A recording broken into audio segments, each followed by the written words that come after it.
Okay, today we are putting the 1708 additional layer onto the splash well here. Glass is all cut. Time to mix up another batch of resin and glass this one in. Got 2 layers of 1708 on the top, both sides, and now tying in some 1708 into the splash well. Well, a word of warning. Fairing compound put on the transom box here evidently does not allow fiberglass to stick to it, because in sanding the 1708 layer I just put here in the splash well, I noticed it was peeling off and does not stick to the fairing compound. So evidently the fairing compound needs to be sanded and roughed up, because there was no problem with it sticking here on the back of the transom, where I leveled out the low spots with fairing compound and then sanded it before putting the final 1708 layer on there. But here I did not sand it because it seemed to be smooth and level. I did sand it a little bit, but for some reason the fiberglass did not stick. So had to remove and cut that all off, and I'll need to sand that and reapply some glass on there, hoping it sticks with a rougher sandpaper. Back to the drawing board.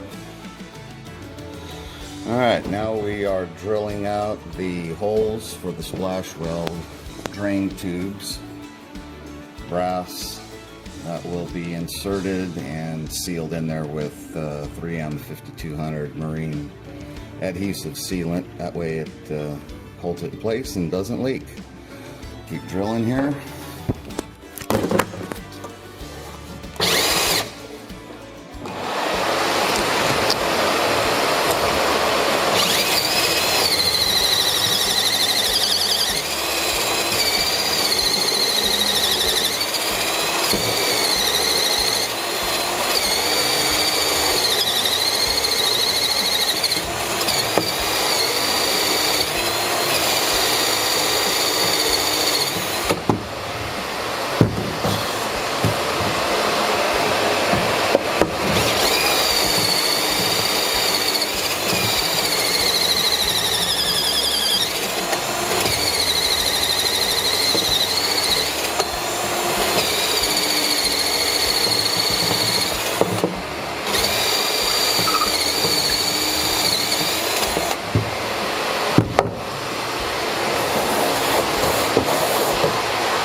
Okay, well, we're maxed out on the depth of that drill hole saw right there, so I will need to put a long drill on,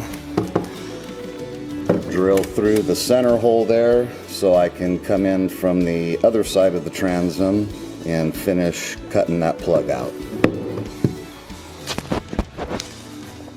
Come over on this side after I drill a hole through so I know where the center line is.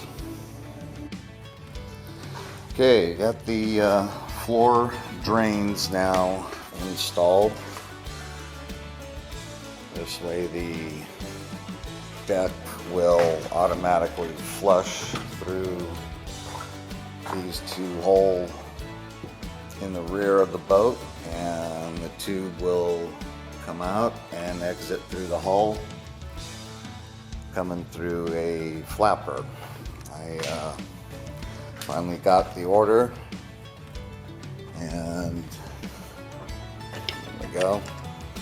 Have some scuppers, not a flapper. It has a flap on it, but it is a scupper. So 1.5 inch tubing will be coming out of this deck drain, and then this will connect to that and go through the hull. That way none of the water that goes up on the deck needs to go through the bilge. Try to keep the bilge a little bit drier, and it's It's always hard to put scuppers in because you're drilling a great big hole, actually two of them, into a brand new transom. A little hard to do. The holes up here to drain the splash well were not near as difficult, knowing they're above the water line, but putting a scupper in and getting near the water line, always a concern. But I know there's enough fiberglass and marine plywood that once I put that 3M 5200 compound on here through there, it's made for that, where it seals it up, stays flexible, doesn't dry out and crack, thus getting water in there in time.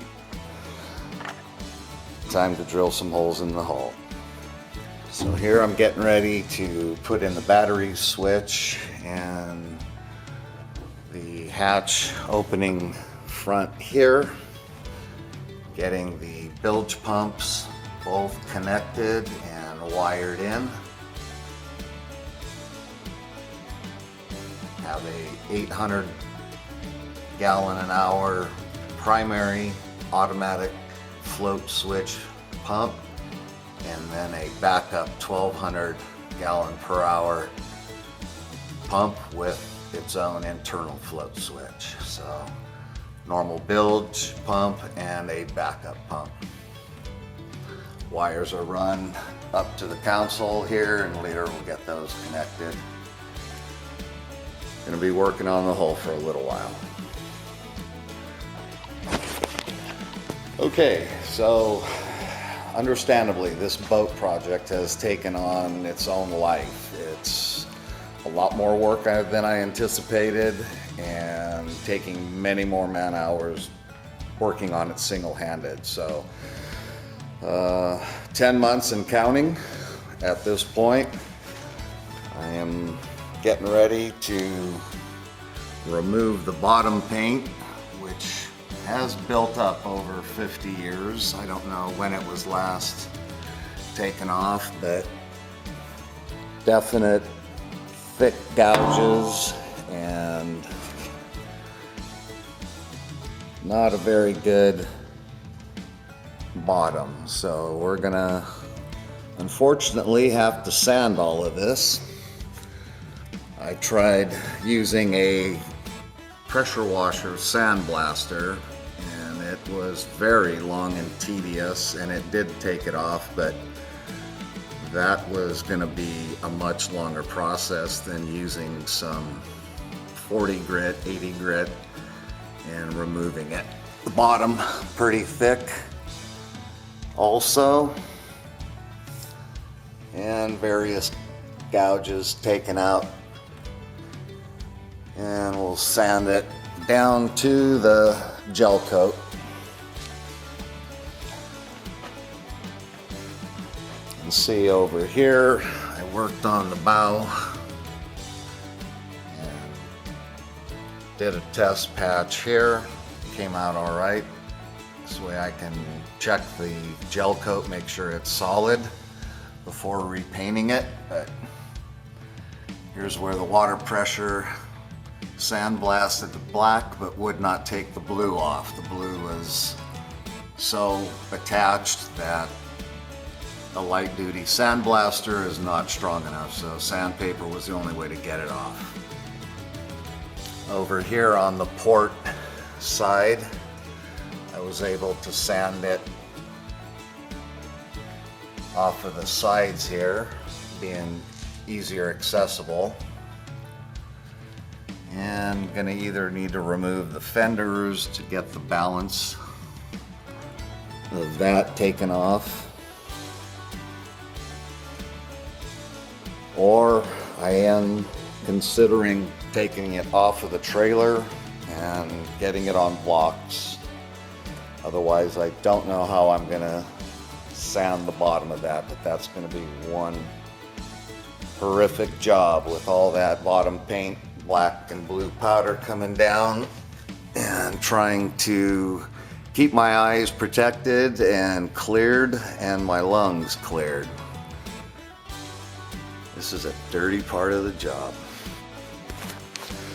For all of you watching this series on me rebuilding this boat, apologize that it's not taking shape faster. I clearly would like it to be taking shape and be rigging it with all the cool stuff, but at this point the hull is solid on the inside. The transom is absolutely bulletproof. Will hold the 4-stroke 225 Honda, and the inside is all pretty much beefed up except for the last floorboard. That is going to be one of the later things to get blasted in place before all the carpet and flooring pad goes in as it's being finished. But taking a little bit of a break because it got to be quite intense working on this and having a day job and family and all other things. So a side project's taking longer. I hope to have it done by the 1-year mark. Hang tight, I'll get another video as I get working on that hull and sanding and recoating the bottom. Thanks for watching.